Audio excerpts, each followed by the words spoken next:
वक्रतुंड महाकाय सूर्यकोटी समप्रभ निर्विघ्नं कुरु मे देव सर्वकार्येषु सर्वदा गुरुर्ब्रह्मा गुरुर्विष्णू गुरुर्देवो महेश्वरः गुरुः साक्षात् परब्रह्म तस्मै श्री गुरुवे नमः. ओम नमो नारायणाय. ओम नमो भगवते वासुदेवाय.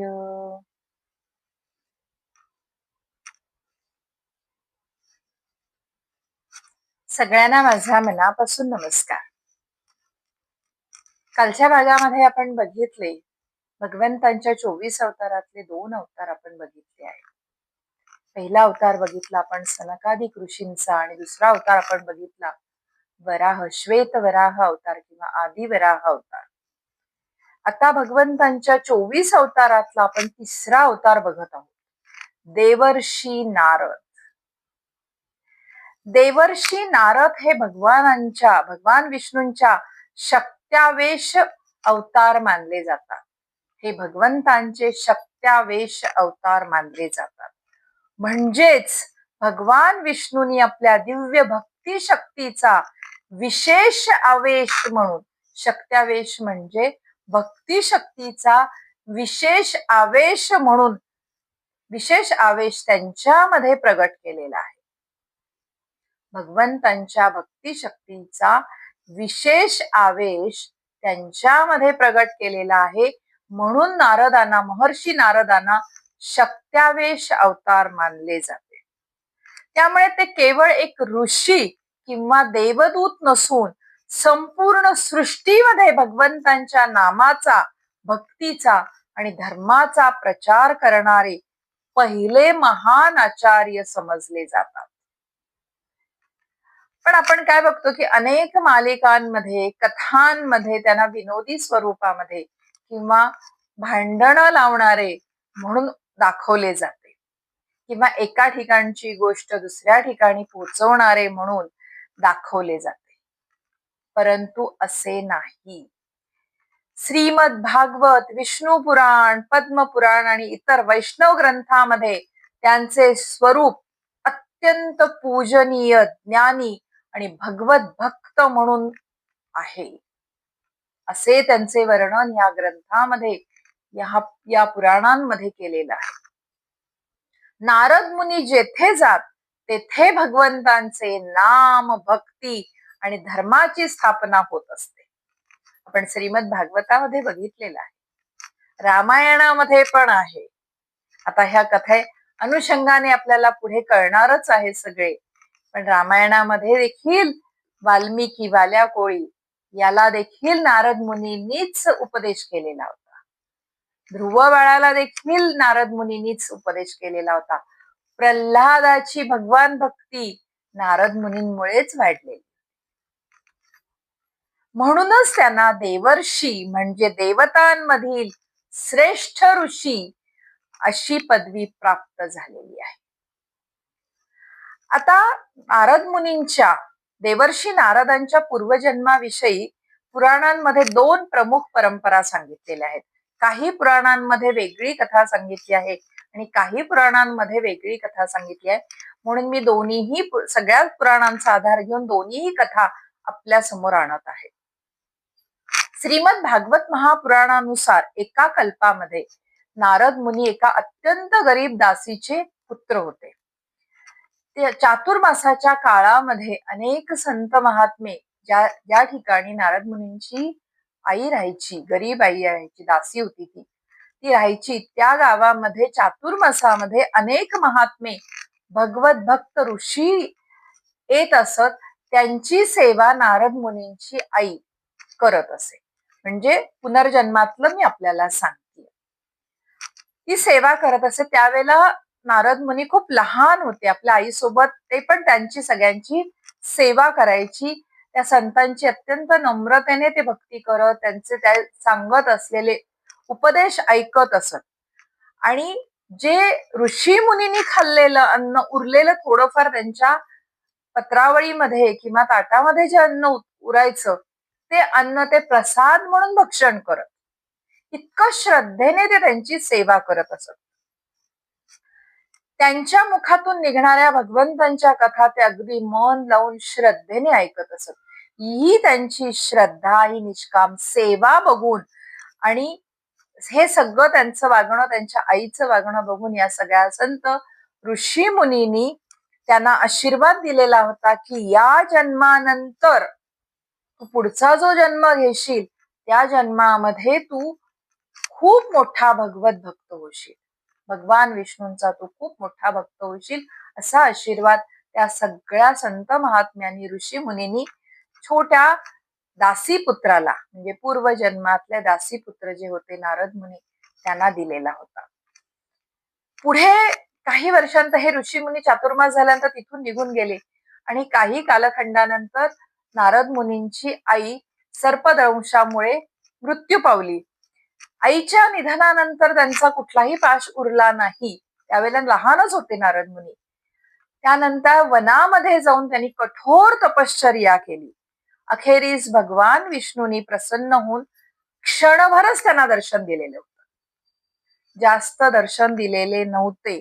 आणि त्यांना सांगितले होते की या जन्मामध्ये तुला परत माझे दर्शन मिळणार नाही, मात्र पुढील सृष्टीच्या प्रारंभी तू जन्म घेशील आणि तू माझा महान भक्त होशील आणि देवर्षी म्हणून तू जन्माला येशील.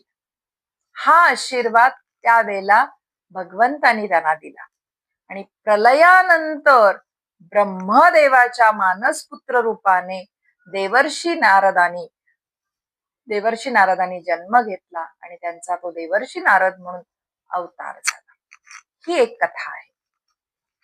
आणि दुसऱ्या काही पुराण परंपरेनुसार नारदांचा पूर्वजन्म उपबर्हण नावाच्या गंधर्वाचा असल्याचे वर्णन येते काही पुराण परंपरामध्ये.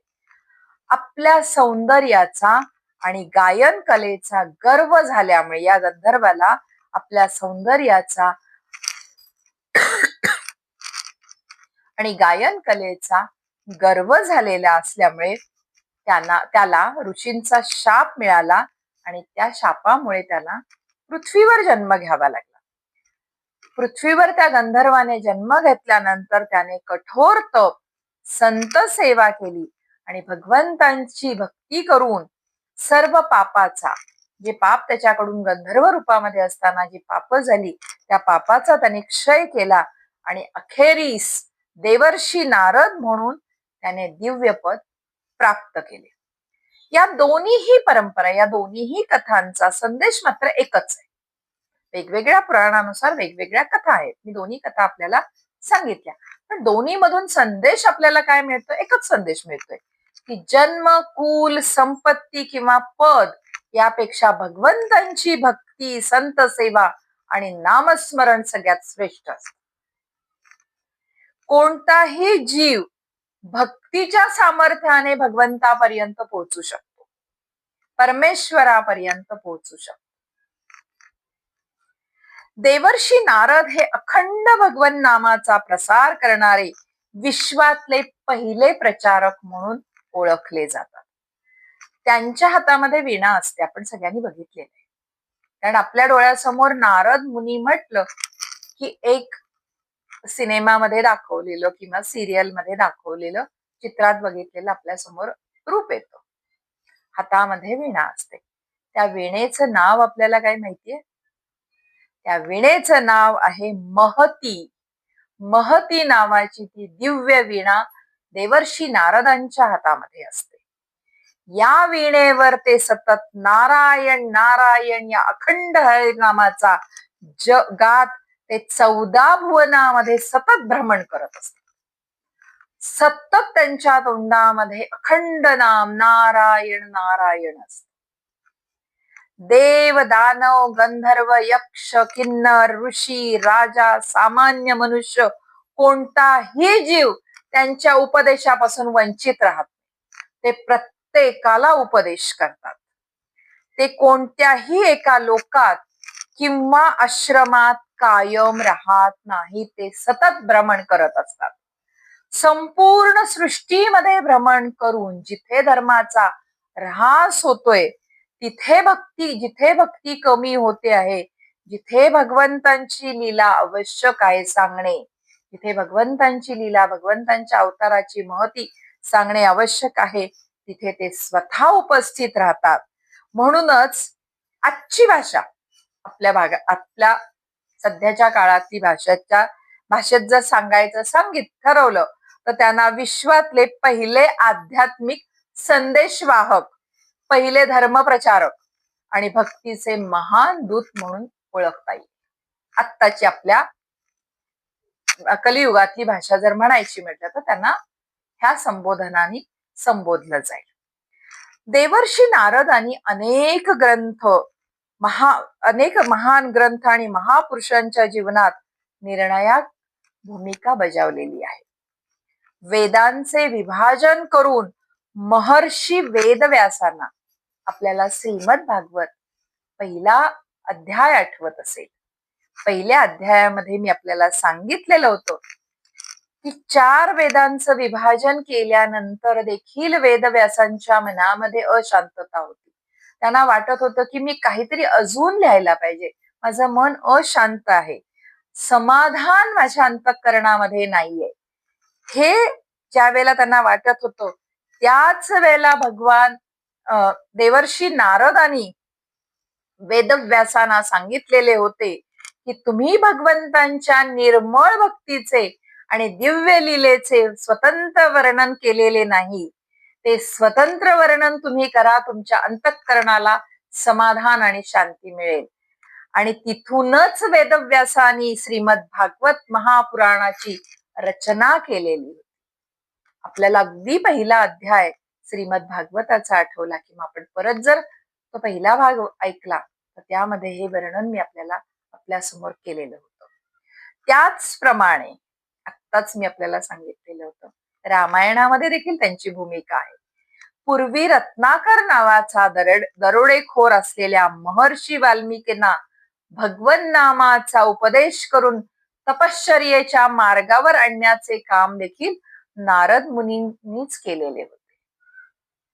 पुढे वाल्मिकींनी रामायण या महान ग्रंथाची निर्मिती केली.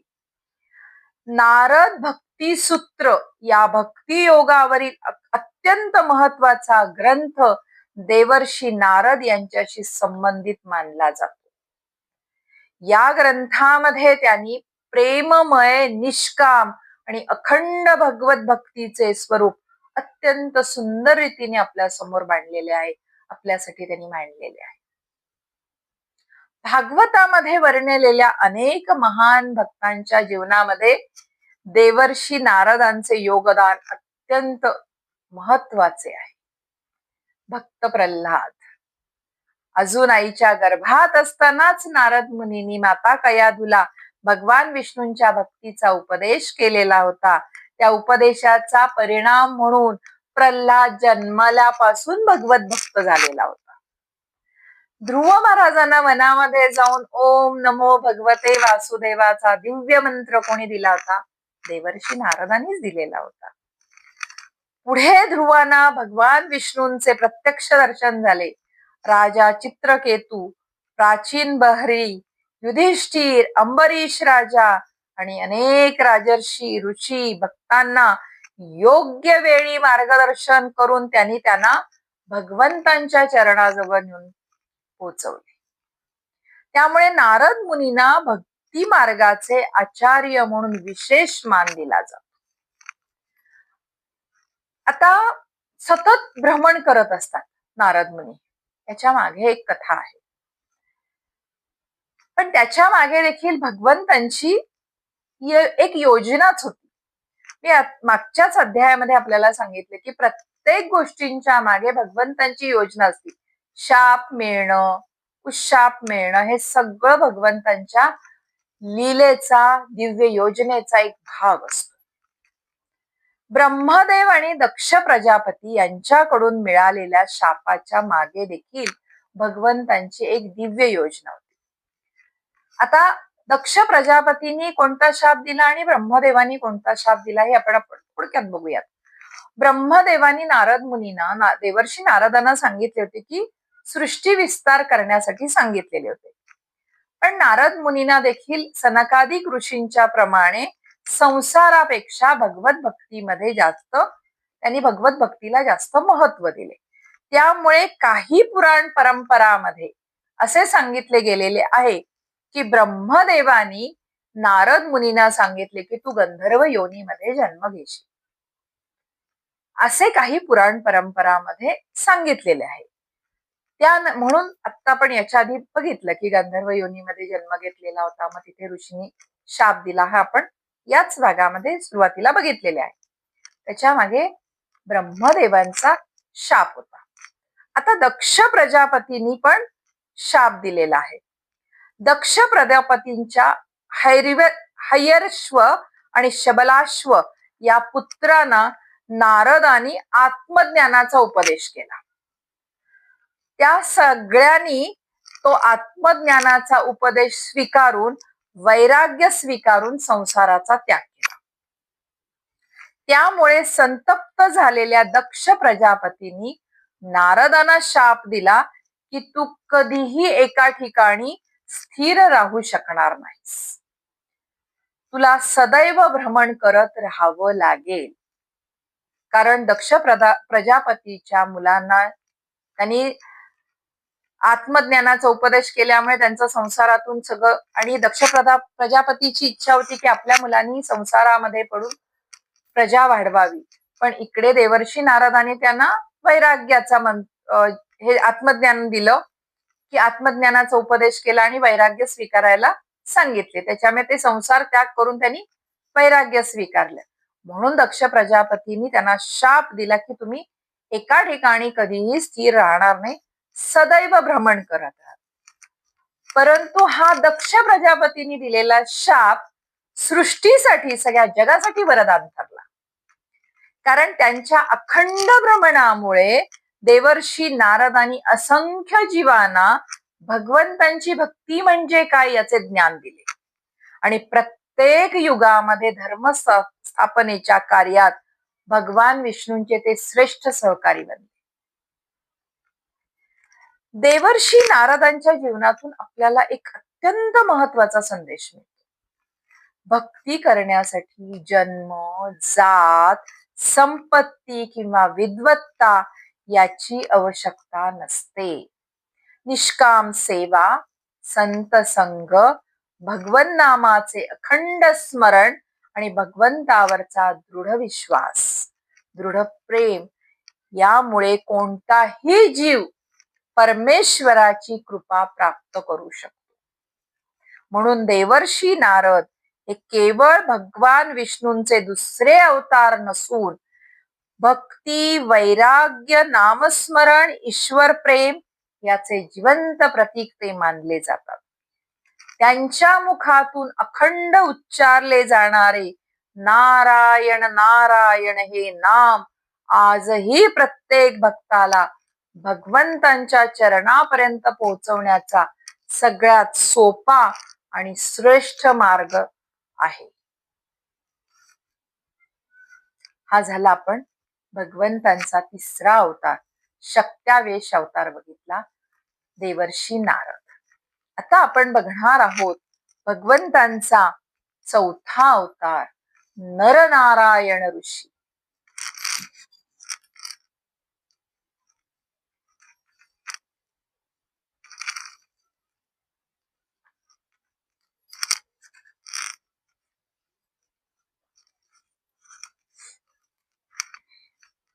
भगवान श्री विष्णूंचा चौथा अवतार नरनारायण ऋषी. श्रीमद भागवत महापुराण स्कंध 1 अध्याय 3 श्लोक 9 यामध्ये भगवान विष्णूंच्या 24 प्रमुख अवतारापैकी चौथा अवतार आहे नरनारायण ऋषी हा.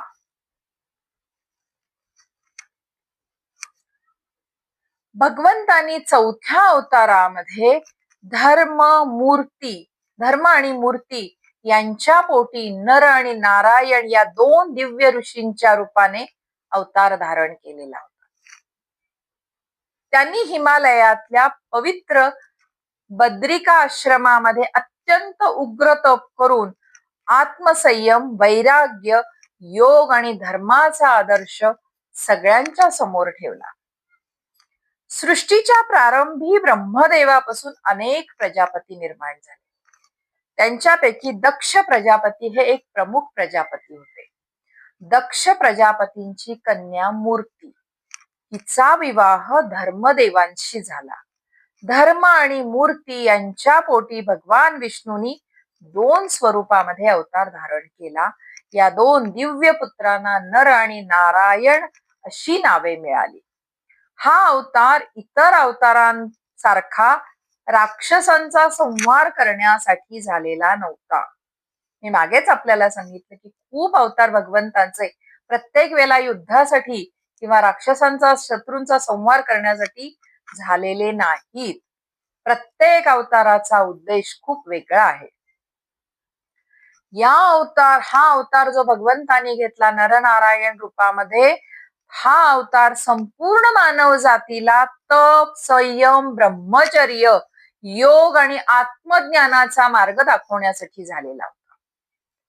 नर म्हणजे प्रत्येक जीव, प्रत्येक साधक, प्रत्येक मनुष्य, तर नारायण म्हणजे प्रत्येक जीवामध्ये, प्रत्येक जीवाच्या हृदयात बसणारा परमात्मा.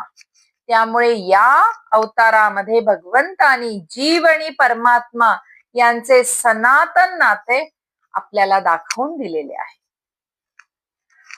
अवतार धारण केल्यानंतर नर आणि नारायण हिमालयातील दिव्य बद्रिका आश्रम या तपोभूमीमध्ये गेले.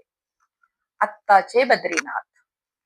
बद्रीनाथ अत्यंत पवित्र भूमी आहे. आजही असे म्हणतात की नरनारायण तिथे अजूनही आहेत. हा प्रदेश आजच्या उत्तराखंडातील श्री बद्रीनाथ धामाशी संबंधित मानला गेलेला आहे. पुराणामध्ये या पवित्र भूमीचे वर्णन द्रोण आणि विशाल पर्वत याच्यामध्ये वसलेल्या दिव्य आश्रमाप्रमाणे मानले गेले आहे. आजही जे जे लोक बद्रीनाथ चारधाम यात्रा करून आलेले, उत्तराखंडची चारधाम यात्रा, तर त्यामध्ये बद्रीनाथ धामाला जे लोक जाऊन आलेले आहेत त्यावेळेला त्यांना तिथे 2 मोठे मोठे विशाल पर्वत दिसतात, द्रोण आणि विशाल पर्वत. आणि त्या 2 पर्वतांच्या मध्ये मंदिर आहे बद्रीनाथांचे मंदिर, विष्णूंचे मंदिर. 2 विशाल द्रोण आणि विशाल पर्वतांच्या मध्ये ते मंदिर आहे. सगळ्या बाजूनी बर्फाच्छादित पर्वत, अलकनंदेचा पवित्र प्रवाह. जे जाऊन आलेले आहेत त्यांनी डोळ्यासमोर परत ते दृश्य आणायला काहीही हरकत नाही. देव ऋषींचे वास्तव म्हणून त्या भागाला देवभूमी म्हणून ओळखलं जातं. देव ऋषींचे वास्तव्य आणि सतत भगवन नामाने पवित्र झालेली ती भूमी साधनेसाठी आजही सर्वोत्तम मानली गेलेली आहे. आजही बरेच लोक तिथे जाऊन साधना करतात. म्हणूनच नर नारायणांनी तेव्हापासून ती भूमी अत्यंत पवित्र मानली गेलेली आहे. म्हणून नर नारायणांनी याच स्थानी हजारो वर्ष अखंड तपश्चर्या करण्याचा संकल्प केलेला होता.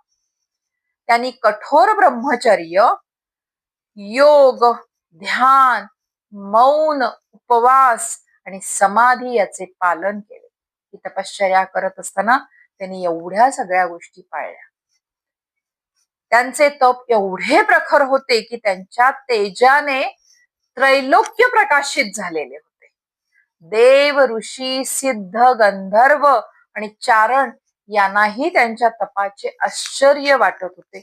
एवढे कठोर तप त्यांनी केलेले ते. म्हणजे विचार करा, आज आपण ज्या बद्रीनाथला पाया पडायला जातो केवढी दिव्य भूमी आहे, केवढं तिथे पावित्र्य त्या भूमीमध्ये आहे. म्हणून आजही असं म्हटलं जातं त्या भूमीमध्ये तुम्ही नुसते पाऊल जरी ठेवले तरीही तुमचे सगळ्या पापांचा नाश होतो, असं म्हटलं जातं पुराणामध्ये. आता सहज आपल्याला म्हणतेय, याचा अर्थ असा नाही की पाप करायचं आणि बद्रीनाथला जायचं आणि पापक्षलन करायचं, परत यायचं, पाप करायचं, बद्रीनाथला जायचं. कारण आता बद्रीनाथला जाणं खूप सोपं झालंय. हेलिकॉप्टरने तुम्ही 2 दिवसामध्ये बद्रीनाथला पोहोचू शकता. जुन्या काळी बद्रीनाथला म्हणजे चारधाम यात्रेला ज्यावेळेला जायचे लोक, मला स्वतःला आठवते की मी ज्यावेळेला आम्ही 72 साली चारधाम आजी आजोबा आई वडील यांच्या बरोबर आम्ही भावंडांनी चारधाम यात्रा केली. त्यावेळेला आम्हाला सोडवण्यासाठी सगळे नातेवाईक जमलेले होते आणि अगदी माझी आजी वगैरे रडत होती. लहान वय असल्यामुळे मला फारसं काही कळलेलं नव्हतं. 7-8 वर्षाची मी काहीतरी होते त्यावेळेला. मला काहीच कळत नव्हतं की का रडतायत. तर त्यावेळची यात्रा ही कठीण यात्रा समजली जायची. कारण आजही तिथे नैसर्गिक आपत्ती खूप होतात. चारधाम यात्रेमध्ये केदारनाथ, बद्रीनाथ, गंगोत्री आणि यमुनोत्री इथे अजूनही नैसर्गिक आपत्ती होतात. निसर्गावर अवलंबून ही यात्रा आहे. त्यामुळे बऱ्याच वेळेला असा लोकांचा समज असायचा की तिथे गेलं म्हणजे गेलं. परत येणं म्हणजे भाग्याने परत येणं. जिवंत परत आलं म्हणजे भाग्याने आलं, नाही तर गेलेच. त्यामुळे त्यावेळेला मला आज हसायला येतं. त्यावेळेला म्हणजे असं वाटायचं की का रडतायत? मी काहीच कळायचं नाही. मी सगळ्यांच्याकडे अगदी अशी बघत बसलेली होती. आजी रडत होती, आजींच्या बहिणी आल्या होत्या, भाऊ आले होते, सगळेजण असे सगळे रडत होते अगदी हे करून. आज ज्यावेळेला नंतर त्यावेळेला ते अवघड प्रवास आहे हे काही कळलेलंच नव्हतं. पण आता मी नुकतीच मागच्या वर्षामध्ये ज्यावेळेला प्रवास करून आले, त्यावेळेला त्याचा कठीणता समजली आणि मग मी त्यावेळेला भूतकाळामध्ये जाऊन 72 सालामध्ये गेले आणि मग मला कळलं की त्यावेळेला तर अजून किती अवघड असेल ही यात्रा. आज सगळ्या सुखसोयी असताना देखील मला जाणवलं होतं की अत्यंत कठीण ही यात्रा आहे. त्यावेळेला तर ती कठीण यात्रा होती. त्यामुळे मी आत्ता हसले या कारणासाठी की तिथे गेल्यानंतर पापाचा नाश होतो. याचा अर्थ असा नाही की आजकाल हेलिकॉप्टरनी चारधाम यात्रा 4 दिवसामध्ये पूर्ण होते. आहे आता सोय ही तशी झालेली. त्यामुळे आपण पाप करायचं, परत बद्रीनाथला जायचं, पाया पडायचं आणि परत पाप करायचं. असा अर्थ त्याचा नाही. असो, आपण थोडासा विषयांतर झालेलं होतं आपलं. आपण परत आपल्या मुख्य विषयाकडे वळूयात. देवराज इंद्रांना जेव्हा एखाद्या ऋषीचे तप अत्यंत वाढल्याचे दिसत असे, त्यावेळेला कायम इंद्राला भीती वाटायची की माझं स्थान हे हिसकावून घेतायत की काय. प्रत्येक वेळेला इंद्र याच भीतीने ग्रासलेला असायचा. कोणी कठोर तपश्चर्या सुरू केली की त्याला वाटायचं माझं इंद्रपद घेण्यासाठी म्हणूनच हे ऋषी मुनी तप करत आहेत. त्यामुळे नरनारायण ऋषीच्या तपश्चर्यामुळे पण इंद्र अस्वस्थ झाला. त्याला वाटले या दोघांना माझे इंद्रपद पाहिजे आणि त्यासाठी हे तप करत आहेत. म्हणून त्याने त्यांच्या तपामध्ये विघ्न आणण्यासाठी म्हणून कामदेव, वसंत ऋतू, मलया नील वारा आणि स्वर्गातल्या सगळ्यात श्रेष्ठ अप्सरा रंभा, मेनका, तिलोत्तमा, धृता आणि इतर अनेक अप्सरांना बद्रिका आश्रमामध्ये पाठवलं. या दोघाही नरनारायणांची तपश्चर्या भंग करण्यासाठी.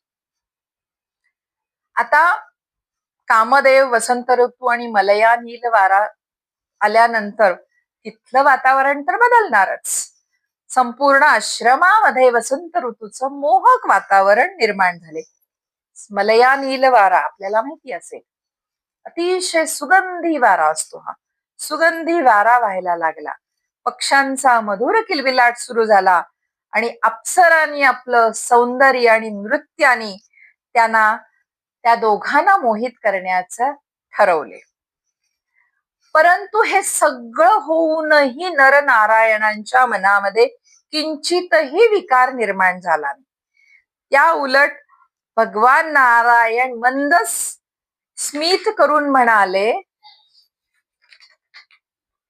जर सौंदर्याने तपश्चर्या भंग होत असेल तर असे सौंदर्य निर्माण करणे आमच्यासाठी काहीच अशक्य नाहीये. असे नरनारायणामधले भगवान नारायण म्हणाले इंद्राला. आणि त्यांनी असे म्हणत उरू म्हणजे मांडीवर हात ठेवला आणि त्या हाताच्या म्हणजे त्यांच्याकडे एवढं दिव्य तेज होतं. प्रत्येक अवयवांमध्ये नरनारायणांच्या अवयवामध्ये दिव्य तेज होतं. त्यांनी आपल्या मांडीवर हात ठेवला. उरू म्हणून उरू मांडीला उरू म्हणतात. हात ठेवला आणि त्या मांडीच्या दिव्य तेजातून स्वर्गातल्या सगळ्या अप्सरांपेक्षा अधिक सुंदर एक दिव्य स्त्री प्रगट झाली. आणि मांडीतून उरूतून ती निर्माण झाली म्हणून तिचे नाव उर्वशी पडलेले आहे. आता आपण फक्त या सगळ्या अप्सरांचं वर्णनच बघितलेलं आहे, ऐकलेलं आहे, किंवा आपण कुठे सिनेमामध्ये वगैरे आपण ह्यांना बघितलेलं आहे. सगळ्यात सुंदर, सगळ्या अप्सरांमध्ये सुंदर उर्वशी होती. तिचे अप्रतिम सौंदर्य पाहून कामदेव, अप्सरा आणि स्वतः इंद्र देखील चकित झाले.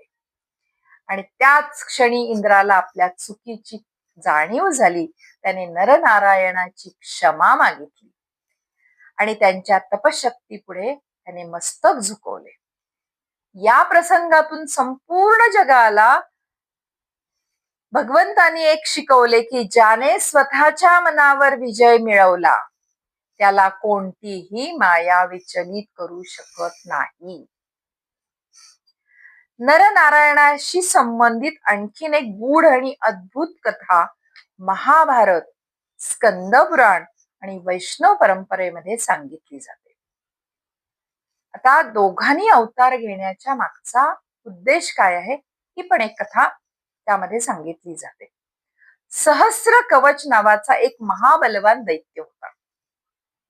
त्याने ब्रह्मदेवाची कठोर तपश्चर्या करून वरदान मिळवलेले होते. त्याच्या शरीरावर 1000 कवच होती. त्या प्रत्येक कवचामुळे जवळजवळ तो अजेय झालेला होता. कवच असल्यामुळे त्याला कोणीही मारू शकत नव्हते. फक्त त्याला वरदान असे होते की त्याच्या एका कवचाचा नाश करण्यासाठी ब्रह्मदेवाने त्याला वरदान देताना त्याला असं एक सांगितलेलं होतं की तुझ्या एका कवचाचा नाश करण्यासाठी एखाद्या योद्ध्याला, जो कोणी योद्धा तुझ्या समोर येईल त्या योद्ध्याला प्रथम 1000 वर्ष कठोर तपश्चर्या करावी लागेल. त्यानंतर 1000 वर्ष अखंड युद्ध करावं लागेल. त्यावेळेला तुझं एक कवच तुटेल. अशा प्रकारे 1000 कवच असलेल्या दैत्याचा वध करणं किती अशक्य होतं हा विचार करा.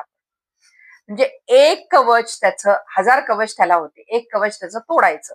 एक कवच तोडायचं म्हणजे त्यासाठी 1000 वर्ष आधी कठोर तपश्चर्या करायची, त्यानंतर 1000 वर्ष त्याच्याबरोबर युद्ध करायचं, तेव्हा त्याचं एक कवच तुटणार. अशी त्याला 1000 कवच त्याच्या अंगावर होती. हे तर आता अशक्यच होतं, कोणीच करू शकलं नसतं. तेव्हा देव, दानव आणि ऋषी, आता हे त्याला वरदान मिळाल्यामुळं तो सगळ्यांना प्रचंड त्रास द्यायला लागला. त्याचे अत्याचार वाढत गेले, सगळे कंटाळून गेले, त्रस्त झाले. तेव्हा भगवान विष्णूने नर आणि नारायण या 2 स्वरूपामध्ये ही अद्भुत लीला केली आणि म्हणून नर आणि नारायण या रूपामध्ये भगवंतानी अवतार घेतला. आता किती छान आहे लीला भगवंतांची बघा ही. नारायण 1000 वर्ष तप करत, तर नर सहस्र कवचासाठी 1000 वर्ष युद्ध करत असे. म्हणजे आधी दोघांनीही 1000 वर्ष, दोघांनी मिळून 1000 वर्ष तपश्चर्या केली. मग नारायणाने 1000 वर्ष तपश्चर्या करायची, नराने त्याच्याशी युद्ध करायचं 1000 वर्ष. त्यानंतर दोघांची भूमिका बदलायची. नर 1000 वर्ष तपश्चर्या करत, नारायण 1000 वर्ष त्याच्याशी युद्ध करत. ही सतत त्यांची भूमिका बदलत हे युद्ध चालू होतं सहस्र कवचाशी. अशा प्रकारे युद्ध करत करत त्यांनी एकूण 999 कवच त्याची तोडली. नर आणि नारायणानी सहस्र कवच या महाबलवान दैत्याची 999 कवच तोडली. एकदा एकाने तपश्चर्या करायची, एकाने युद्ध करायचं, एक दुसऱ्यानी तपश्चर्या करायची, पहिल्यानी युद्ध करायची. ही असं करत करत 999 त्याची कवच तोडली. शेवटचं एक कवच उरलेलं होतं. त्याच वेळेला सहस्र कवचाने देहत्याग केला आणि पुढे तो द्वापार युगामध्ये एक कवच त्याचं राहिलेलं होतं आणि पुढे त्यांनी द्वापार युगामध्ये जन्म घेतला कर्ण म्हणून. जन्मताच त्याला लाभलेले दिव्य कवच कुंडल हा त्या शेवटच्या दिव्य कवचाचं स्वरूप मानलं गेलं आहे.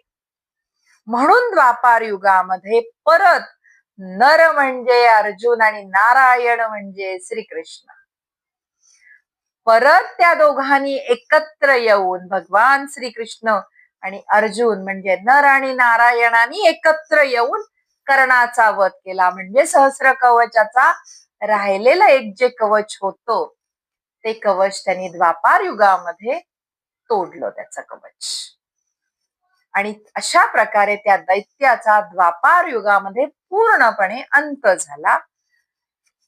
अशा प्रकारे नरनारायण अवतारामध्ये सुरू झालेली ही लीला श्रीकृष्ण आणि अर्जुन यांच्या रूपाने द्वापार युगामध्ये पूर्णत्वास गेली. महाभारतामध्ये अनेक ठिकाणी श्रीकृष्ण आणि अर्जुन यांना नारायण आणि नर म्हणून संबोधलं गेलेलं आहे. त्यामुळे वैष्णव परंपरेनुसार अर्जुन हा नराचा आणि श्रीकृष्ण हा नारायणाचा अवतार मानले जातात.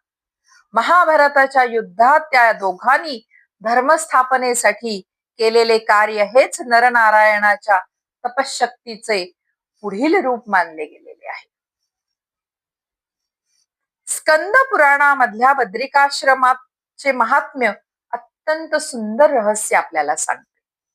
नरनारायणाने आपली तपश्चर्या कधीच थांबवली नाही. ते आजही बद्रिकाश्रमामध्ये अदृश्य स्वरूपामध्ये विराजमान आहेत. मी मगाशीच आपल्याला सांगितलं. आजही असं सांगितलं जातं, म्हटलं जातं की तिथे त्यांचं वास्तव आहे. म्हणून तिथे पाऊल ठेवल्यानंतर तुम्हाला अत्यंत पवित्रता जाणवायला लागते.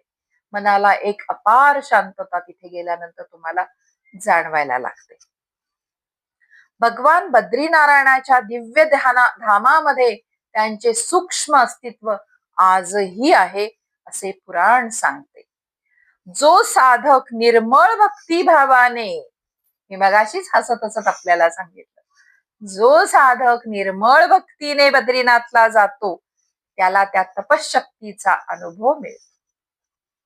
काहीतरी अनुभूती आपल्याला तिथे गेल्यानंतर मिळते. कुठल्या रूपामध्ये अनुभूती मिळेल हे आपण नाही सांगू शकत, पण ती अनुभूती तुम्हाला तिथे गेल्यानंतर नक्की मिळते.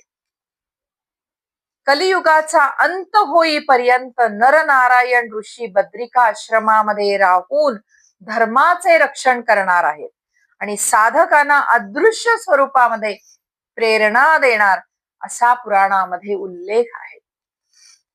आजही बद्रीनाथ धामामध्ये भगवान बद्रीनारायणाच्या पूजेसोबत नरनारायण ऋषीचे स्मरण अत्यंत आदराने केले जाते. बद्रीनाथ हे केवळ विष्णूचे मंदिर नाही, तर ते नरनारायणाच्या अनंत तपश्चर्येने पावन झालेले तपोक्षेत्र आहे. म्हणून प्रत्येक यात्रेकरू तेथे केवळ भगवंतांचे दर्शन नाही घेत, तर हजारो वर्ष अखंड तप करणाऱ्या नरनारायणाच्या दिव्य उपस्थितीचा अनुभव घेतो. संत परंपरेत असे पण सांगितले जाते की बद्रीनाथ धामाचे आध्यात्मिक तेज आजही नरनारायणाच्या अखंड तपामुळे आहे. आता आपण नरनारायणाच्या अवताराचा एक संदेश बघणार आहोत. नरनारायणाच्या अवताराचा एक खूप सुंदर संदेश आहे. मनुष्याने बाह्य शत्रूपेक्षा प्रथम स्वतःच्या मनावर विजय मिळवला पाहिजे. काम, क्रोध, लोभ, मोह, मद आणि अहंकार, मत्सर याचा पराभव करणारा मनुष्य खऱ्या अर्थाने ईश्वराच्या जवळ खूप लवकर पोहोचतो. तप म्हणजे केवळ जंगलात जाऊन बसणं नाहीये. बऱ्याच जणांना असं वाटतं की तप करायचं म्हणजे तुम्हाला जंगलात जाऊनच किंवा एकांत स्थानी जाऊन तप करावं लागेल. असं काहीच नाहीये. तर प्रत्येक परिस्थितीमध्ये धर्माचं पालन करणं, मन संयमी ठेवणं, ईश्वरावर अखंड श्रद्धा ठेवणं, सर्व जीवामध्ये परमात्म्याचं दर्शन घेणं. म्हणूनच भगवान विष्णूंचा नरनारायण अवतार हा सनातन धर्मातला तप, योग, आत्मसंयम आणि ईश्वर भक्तीचा सर्वोच्च आदर्श मानला जातो. हजारो वर्षापूर्वी बद्रिका आश्रमात सुरू झालेली ही तपश्चर्या आजही जगातल्या प्रत्येक साधकाला अंतर्मुख करण्याची प्रेरणा देत आहे. आणि कलियुग संपेपर्यंत त्या दिव्य तपशक्तीचा प्रकाश मानव जातीला म्हणजे आपल्याला मार्गदर्शन करत राहणार आहे. अत्यंत सुंदर आपण 2 भाग बघितलेले आहेत. तिसरा भाग तिसरा अवतार आणि चौथा अवतार आपण बघितलेला आहे. 24 अवतारातले तिसरा आणि चौथा अवतार बघितलेला आहे. पुढचा अवतार जाणून घ्यायचा आहे आपल्याला उद्याच्या भागामध्ये. तोपर्यंत बाकी सगळे श्रीकृष्णार्पणमस्तु. आणि त्यानंतर मात्र मला खरंच अनुमती द्या, भगवंतांचे अखंड नामस्मरण करत राहायचे आहे आपल्याला उद्याच्या भागापर्यंत. ओम नमो नारायणाय. ओम नमो नारायणाय.